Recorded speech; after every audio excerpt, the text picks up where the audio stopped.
Hey guys, how we doing? And welcome to Lee's Slot Cars for another little update on the layout and what I've been up to, if anyone's interested. What am I going to do today? Right, some general updates, a bit of painting on the track. I'm going to fit the crash barrier that Andy sent me, and what else? A bit of paint, a couple of 3D print items that I've got from Andy. I'm going to show you those, but not in too much detail because that's going to be the subject of another video another day. Just generally pottering about. It's been a while since I put a video up because I've been busy painting and doing all sort of poncy arty stuff. My wife says, my God, I'm married to an artist now. I think she's going a bit too far with that. I mean, I used to be a bit of a piss artist in my day, that's for sure, but I don't think I'm quite an artist yet, but I'm working on it. I'm practicing. I might post a little picture of what I painted the other day, because we went to Padstow in Cornwall the other day for a little day out, and it was stunning. And in true artistic style, I said, well, I really need to paint this. And I had a crack at it, and I'm quite pleased with the outcome. Anyway, as I've said before, this isn't an art channel. This is a slot car channel. So, I've got a couple of hours to kill. Happy days. Let's crack on. As I said, I've done a bit of work since the last video. What I'm going to be working on next is this end section. Now what I've done is I've painted it black to give a nice sort of definition between end of layout, start of work area. So that's painted in black. These are the 3D fented crash fence posts that Andy sent me. Now Andy, if you remember from a previous video, sent me some fencing, some floodlights. He sent me a container, all sorts of brilliant stuff that he's 3D printed. And I'll post details of his Facebook page because his two hobbies are 3D printing and slot cars, and the two go hand in hand, as you can see. Makes some really brilliant stuff. So I've put these posts in place, and these are just clipped to the track at the bottom. And what also you will see that there is a gap in between. So there's a gap there, and the plan is to put, yes, you guessed it, continue this foam board barrier that will sit in front. When I've done that, I have the here we go, the fencing, or the mesh, sorry, for the fence. So that'll go, feed that round and secure that to the post.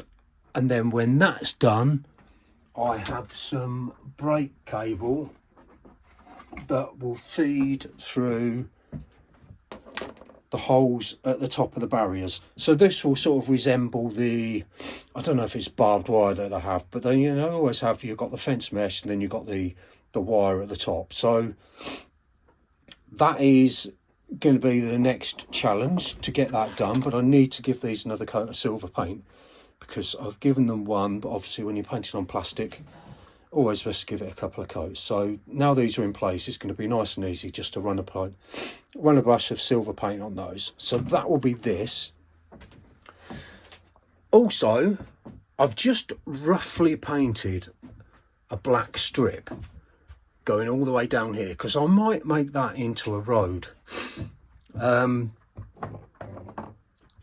because it gives a natural tunnel to sort of come into the area. You drive by the garage, you can drive out onto the little road, drive past, and then there's car park entrance there. But I only want it one lane. I don't want it too thick because I want to put a pedestrian footpath going all the way around, all the way down, and then something on the edge there. I don't know quite what yet, but I'm getting a vision. At first it was overwhelming because I'd stripped everything down and made a right old mess of everything, but now it's starting to look like I have an idea what I'm doing, and up to a point I do. These I'm really pleased with how excuse me, these barriers have worked out. They look really good. I'm just debating whether to paint them black, but I'm not sure yet. I think it would be, there's so much of it, it would take forever, and I think I think it stands out quite nicely in white, especially when you've got the decals on the side. So I don't know. The other thing I'm going to do, now the wiring is still intact from my previous layout. So if you see there's wires poking up all over the place on this, I need to strip all that down, get it rewired, because I've got an LED strip in there, which is fine, that's staying. And there's more wires here. They're all over the place. So all those need to come out, because I then want to fit these floodlights. And once again, these are what Andy sent me. They're absolutely brilliant, really bright as well. So I'm going to have one over there in that corner. I may have one, yeah, I think I'll have one just here as well. And then 2 more. I don't know where the others are going. I haven't really given it much thought, but I'll have a think. Maybe in the corner there would work well to have one, and keep it in the 4 corners, I guess, somewhere over that neck of the woods. But I don't know. So I'm going to crack on. Let's see how far I get. Right, well, I've fitted the crash fence, and it is absolutely fantastic. It doesn't show up brilliantly from there, but if we look here, yeah, that's a better angle. That's a better angle that follows around. It's really, really cool. And because of the gaps, like I said, I was able to fit the foam board around the edge, but it looks really effective, doesn't it? Absolutely chuffed to bits with that. I have now painted a rough footpath going along this side, which is going to come on across here, little zebra crossing, and then the footpath will continue over there, and not sure what else I'm going to do after that, but I want to make this look quite effective, you know, in terms of a footpath. I don't think I'll go to the extent that Dave did on Slot R. He did a brilliant video on paving that he did for his layout on the scenery, and it was really good, but it was a lot of work. It took him a long time, and I don't really think I've got the appetite for that, but we shall see. Things change. So I pretty much decided where things are going. I'm going to have the doghouse here. The pub might go there. I've got a container. I'll show you that in a minute. It's brilliant. That will probably go there or thereabouts. And then we've got Lee's slot car merchandise slipped in perfectly under the track. Now it all needs wiring up because none of it is lit, as I said earlier, but I have taken all the wires out, and I need to rewire everything because I'm going to fit the floodlights, but I don't think I'm going to do that today. I've got too much else to do. Let's excuse me, have a look at this. This is brilliant. Andy sent me another shipping container, and this is particularly good because it has, let's take the roof off, interchangeable fronts. So you've either got like the standard shipping container front like that, there's 3 different ones, or you've got this one here which is like a cafe conversion almost, you know, so the flaps come up. Absolutely brilliant. These just slide in and out, so you can mix and match and change them. And the other one is going to be really handy because it goes there.